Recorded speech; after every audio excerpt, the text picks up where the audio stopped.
Salut les amis, c'est MGO. Aujourd'hui dans cette vidéo, je vais vous donner une petite explication pratique sur le métaverse.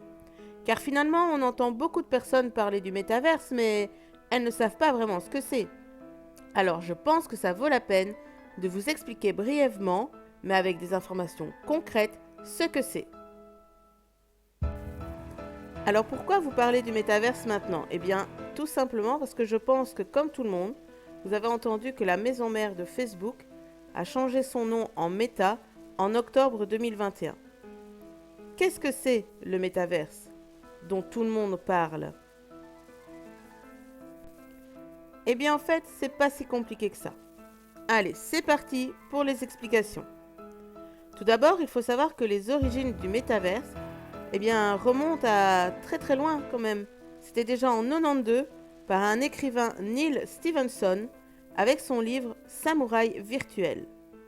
Brièvement, c'est une histoire très proche de Player One avec un monde virtuel mondial.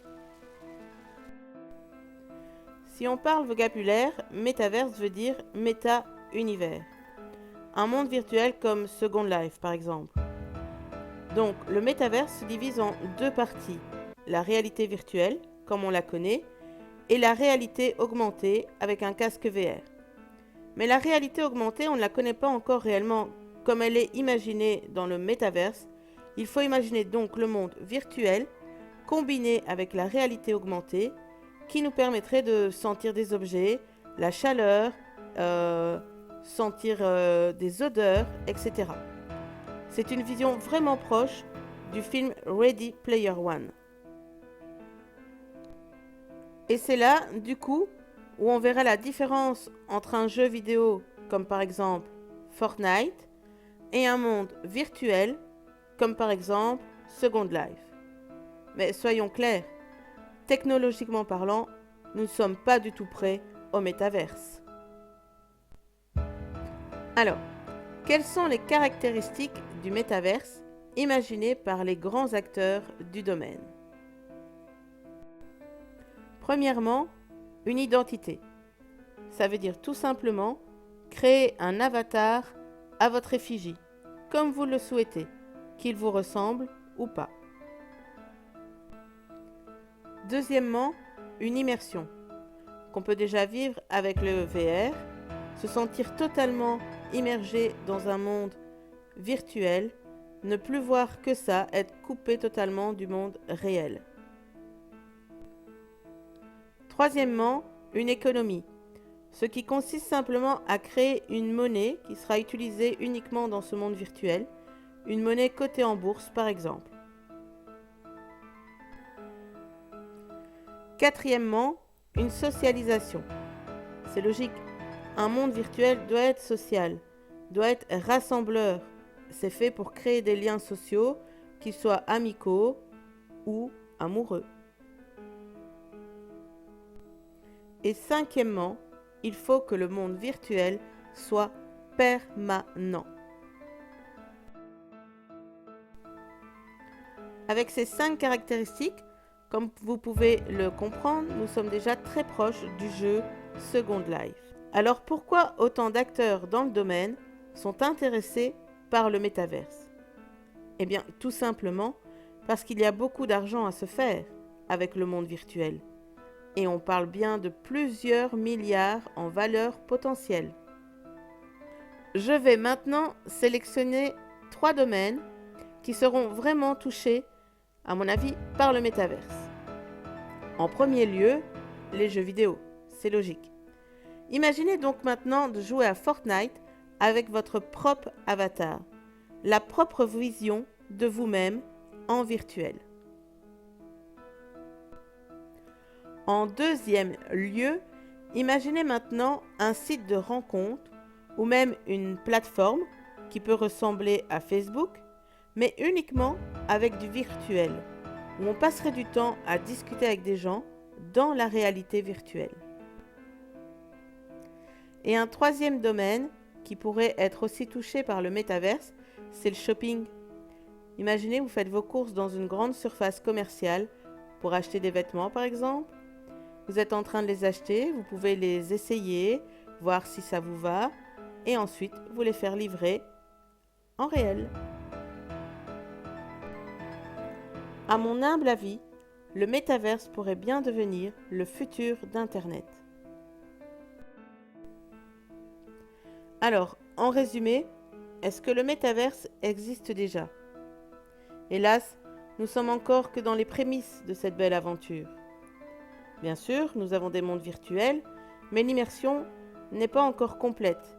Et pour arriver à ce stade, il faudra encore attendre quelques années. Car la technologie n'est pas encore assez évoluée pour pouvoir créer un environnement capable d'accueillir des millions et des millions d'utilisateurs avec un résultat complètement immersif. Et puis, imaginons qu'on puisse le faire. Ça ne serait pas possible techniquement à cause des réseaux électriques et de la consommation que ce genre de système demanderait. Ça pourrait créer des blackouts, vu la quantité astronomique d'énergie qu'il faudrait pour laisser ce monde vivant, actif. Car oui, un monde virtuel doit rester en permanence ouvert à tout le monde. Ceci fait bien partie des caractéristiques du métaverse. Et avec tout ça, est-ce que le métaverse est nocif pour notre santé? Alors bien sûr, ce n'est qu'un avis purement personnel, mais imaginez, vous êtes complètement accro à ce monde virtuel, vous adorez rester avec vos amis, visiter des endroits, plusieurs pays parfois en une journée, faire tout ce que vous voulez.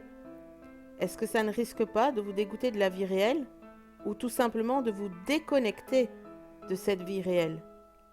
Comme par exemple ce qu'on peut voir dans le film Ready Player One. Une fois de plus, oui, j'en parle. Et voilà le risque premier pour moi, ne plus savoir faire la différence entre le réel et le virtuel.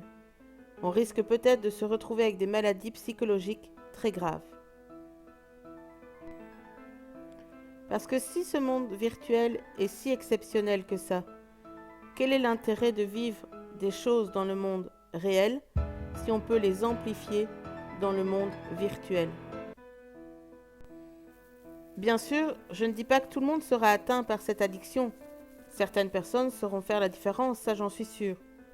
Mais parfois, les gens avec un esprit un peu plus faible, ou tout simplement qui n'ont pas vraiment de vie sociale, mais pourront se sentir obligés de vivre dans ce monde virtuel pour s'épanouir.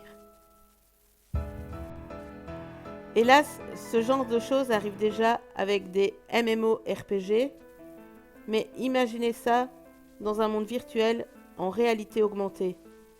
Eh bien, tout simplement, l'addiction serait elle aussi augmentée. Alors je pense qu'il faudra attendre un petit peu avant de juger le métaverse, qu'il faudra examiner la place de ce monde virtuel dans notre existence, dans notre monde réel. Voilà, on arrive au terme de cette vidéo. J'espère qu'elle vous a plu et je vous invite à commenter et à me dire ce que vous imaginez du métaverse, votre ressenti, vos craintes aussi, si vous avez une certaine peur par rapport à cette désocialisation. Voilà, laissez-vous inspirer par cette vidéo et dites-moi ce que vous en pensez. Je vous fais des gros bisous, c'était MGO et on se dit à très vite. Bisous bisous, ciao ciao.